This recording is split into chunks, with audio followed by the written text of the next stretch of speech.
Todos Zombaram Da Garçonete Humilde Até Ela Falar Chinês, Salvar Da Golpe Milionário.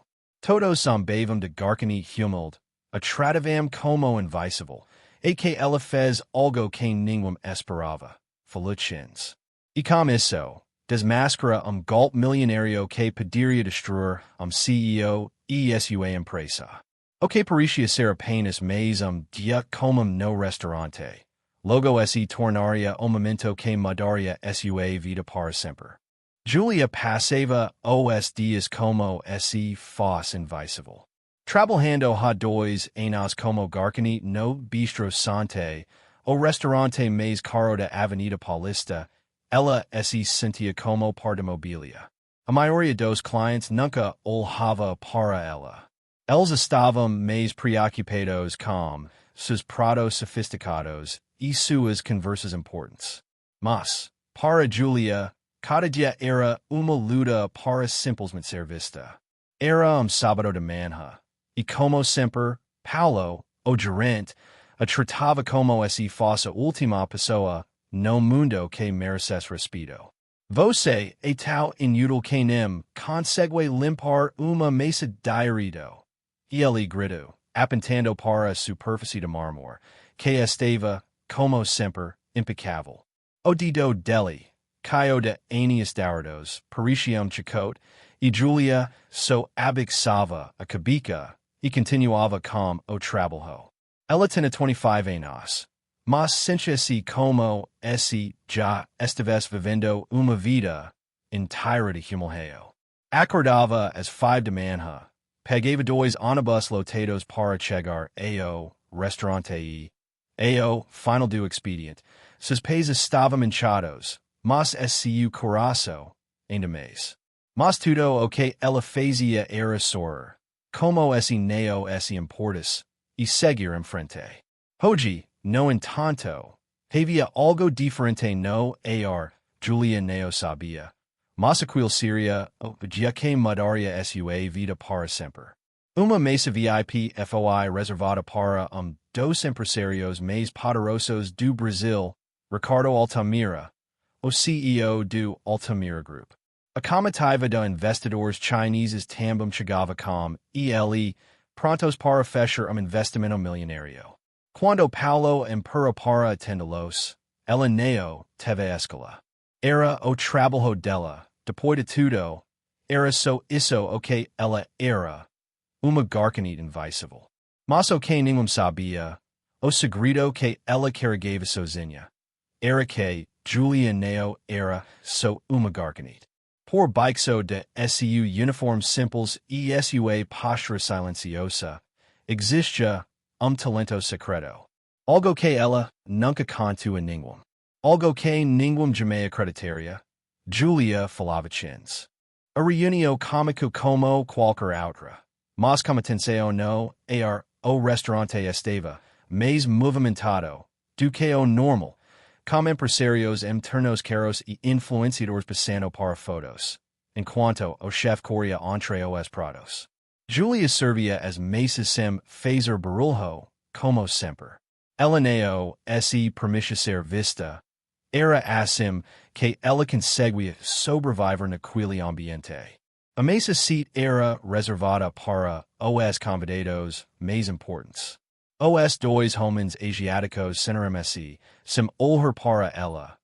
E o CEO Ricardo Altamira, homem de 50 anos com o cabelo cuidadosamente penteado para trás, falava em voz baixa com seus investidores, como se o mundo inteiro estivesse a sua disposição. Quando Paulo se aproximou e a empurra para atender, ele não olhou para ela, mas a fez se mover rapidamente, com seu sorriso falso de sempre. Lembra-se, você só serve, Julia. Não abra a boca perto deles, entendo? Apenas disse perica. E ele disse, fazendo questo de apertar o breco dela, como se ela fosse uma peca qualquer no seu jogo. Mas naquele momento, algo dentro de Julia se acendeu. Não era sobre server mais prato, mais uma bebida. Havia algo diferente naquela reunião. Ela não sabia o que era, mas uma sensação estranha tomava conta de seu corpo. O que ela não sabia era que, naquele exato momento, a vida dela estava prestes a mudar para sempre. Ela serviu a água, colocou os menus na mesa e, enquanto fazia isso, escutava as conversas em inglês e depois, alternando para ochins. Julia anotava os pedidos, mas sua mente estava em outro lugar. Ela ouviu uma conversa que fez seu sangue gelar. Os dois investidores estavam falando, acreditando, que ninguém os entenderia. Mas Julia compreendia cada palavra. Eles estavam conspirando para enganar Ricardo, planejando roubar os 80 milhões de reais que ele estava prestes a transferir. Esse idiota não percebe as falas no contrato, dizem deles, rindo bike sinho enquanto cortava o file. Vamos transferir o dinheiro e sumar antes, que ele perceba o que aconteceu. Julia quase derrubou a bandeja. Ela ficou parada, o coração batendo acelerado. Não era possível. Ela queria acreditar que estava ouvindo errado, mas sabia que não estava. Aqueles homens estavam prestes a destruir a vida de alguém, e ela sabia exatamente o que estava acontecendo. Ela se afasta da mesa com as pernas trêmulas, mas a cabeça caia de pensamentos. O que fazer? Ela era apenas uma garçonete, sem poder, sem influência. Como poderia interromper algo tão grande? Como poderia avisar alguém? Se ninguém jamais vira antes? Mas a verdade era clara. Se ela não fizesse nada, Ricardo Altamira perderia uma fortuna. E aquele golpe, aquele plano sujo, continuaria impune. Ela sabia que tinha que agir, mas o medo tomava conta dela.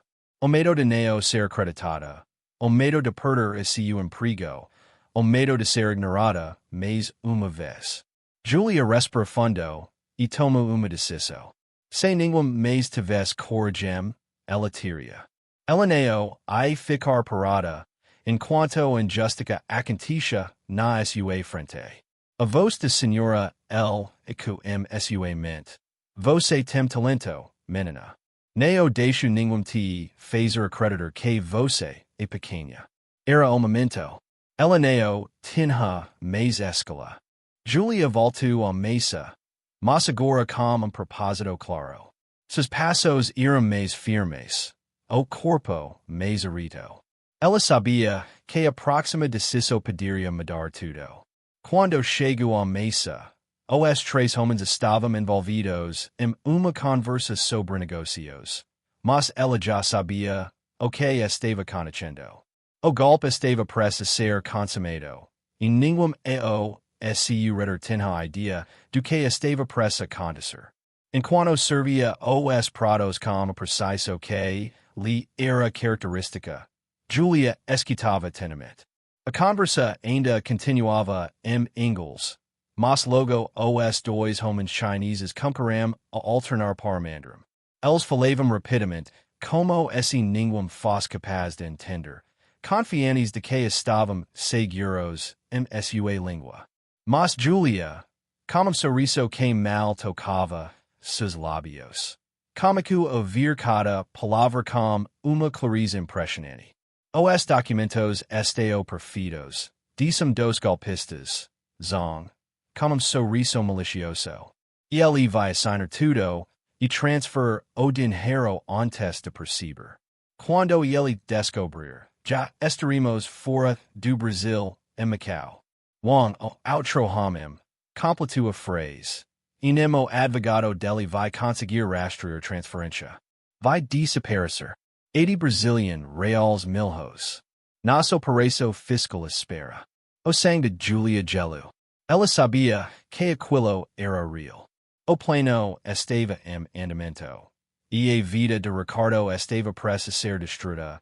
Tudo por causa de contrato fraudulentemente perfeito e dois golpistas que pensaram que poderiam escapar impunes. Julia Peru na sua tarifa de server, como bandeja as mãos. A cada palavra que ela ouvia, o peso de citriqueo aumentava. Ela se afasta lentamente, tentando manter a calma, mas seu coração disparava. O que fazer agora? Se ela falasse, ninguém acreditaria nela. Eles iam apenas a chamar de Luca. Simples era de Garçonete, tentando se meter onde não era chamada. Mas se ela não falasse, a transferência aconteceria e tudo estaria perdido. Ela voltou para a cozinha, calmamente frenética. No fundo, sabia que só havia uma opção. Uma escolha que ela temia. Mas sabia que era a única coisa certa a fazer. Ela se sentia vulnerável, sozinha, mas também sentia uma força que nunca havia experimentado antes. Sabia que o que estava em jogo não era apenas dinheiro, mas algo muito maior. Era sobre justiça. Era sobre fazer a coisa certa, mesmo quando tudo parecia estar contra ela. Julia parou na cozinha e olhou para o reflexo no vidro da porta. O que ela via ali era uma mulher diferente daquela que chegara ao restaurante, invisível e sem voz. Ela estava pronta para agir. Não ia mais se esconder. Não ia mais permitir que a injustiça passasse despercebida. Agora, invisível estava presa se tornar a mulher que salvaria uma fortuna. Ela respirou fundo, colocou a bandeja na mesa e caminhou a sala onde os três homens estavam. Alhaios ao que estava presta a acontecer. Com licença, Senhor Altamira, ela disse, sua voz firme e clara. O silêncio caiu sobre a mesa, e todos olharam para ela, surpresos. E preciso falar com o senhor. É urgente. O silêncio na mesa era ensurdecido. Julia estava ali, com os olhos fixos no CEO Ricardo Altamira, enquanto os dois investidores chineses trocavam olhares de desconfiança. Paulo, o gerente, estava a poucos passos de distância, como o rosto vermelho de raiva. E ele sabia que Julia estava presa a cometer erro, mas ela não se importava. Ela sabia o que tinha que fazer. Mesmo que ninguém acreditasse nela, mesmo que todos rissem ou a mandassem embora, ela faria a coisa certa. Ricardo olhou para ela com leve franzir de sobrancelhas, mas não disse nada. A expresso dele estava entre a curiosidade e o ceticismo. Julia respirou fundo, mas uma vez, reunindo toda a coragem que tinha. Aquele era o momento decisivo. Não havia mais tempo para hesitar. O futuro de Ricardo, o destino dos 80 Brazilian Reals Milhos e, de alguma forma, o dela também, estavam em suas mãos. Senhor Altamira, ela comico, mas firme agora, e o preciso falar sobre esses dois homens. Ela fez uma pausa, sentindo o peso de cada palavra que estava presa dizer. Eles não são investidores. São golpistas. Eles veio roubar o senhor. E o ouvi tudo. A mesa congela. Zong riu de forma nervosa, tentando desacreditar a fala de Julia. O que é isso? Uma tentativa de sabotagem. Ele disse em inglês, tentando se mostrar calmo, mas se olhatreia o medo. Paulo, que daquele momento estava se aproximando de Julia com os punhos cerrados, para o nome do caminho, sem saber o que fazer. Mas Ricardo não desviou o olhar. Ele estava observando Julia como se procurasse entender se aquilo era realmente serious. Você está dizendo que esses homens estão mentindo para mim? Ricardo perguntou, sua voz baixa e calculada, mas com uma tensão crescente. Julia assentiu, sem hesitar. Sim, eles estão dizendo que o senhor vai transferir os 80 Brazilian Reals Milhos para uma conta fantasma em Macau. Eles veio desaparecer assim que o dinheiro for enviado O senhor de me vera, esse valor. O silencio na sala era denso. Todos os olhares estavam agora fixados nela. Paulo não sabia o que fazer. Esse retrair, o atacar. Mas Ricardo continuava em pé, como esse estivesse processando as palavras de Julia, sem demonstrar surpresa, mas com leve brilho de dúvida em seus olhos. Eu ouvi tudo o que eles disseram, Senhor Altamira. Julia continua, agora mais segura. Eles acaram que ninguém iria entender o que estavam dizendo, porque estavam falando em mandarim. Mas eu falo chins. Eu aprendi sozinha. Ela olhou para os golpistas. Eu ouvi vocês dizerem que os documentos são falsos, que a empresa registrada no contrato não existe e que a conta bancária é de paraíso fiscal. Zong iwang trocaram olhares de paver, mas continuaram tentando manter a fachada. Você está confundindo as coisas, Zong disse, tentando parecer calmo. Essa funcionária está claramente tendo algum tipo de surto. Senhor Altamira, é melhor não dar ouvidos a ela. Ele se levantou, como se tentasse intimidar. Mas Julia não recuou. Ela estava em pé, firme e confiante, enquanto os outros permaneciam desconcertados. Ela não está mentindo, disse Ricardo de repente, interrompendo Zong. A voz de Ricardo era agora mais séria. Você está dizendo a verdade. Não está, Julia? Julia não respondeu imediatamente, mas a resposta estava em seus olhos. Ela não estava mais em dúvida. Tudo aquilo que ela havia aprendido, tudo o que ela havia vivido, estava colocando ali, naquele momento. Ela olhou diretamente para Ricardo. Sim, senhor.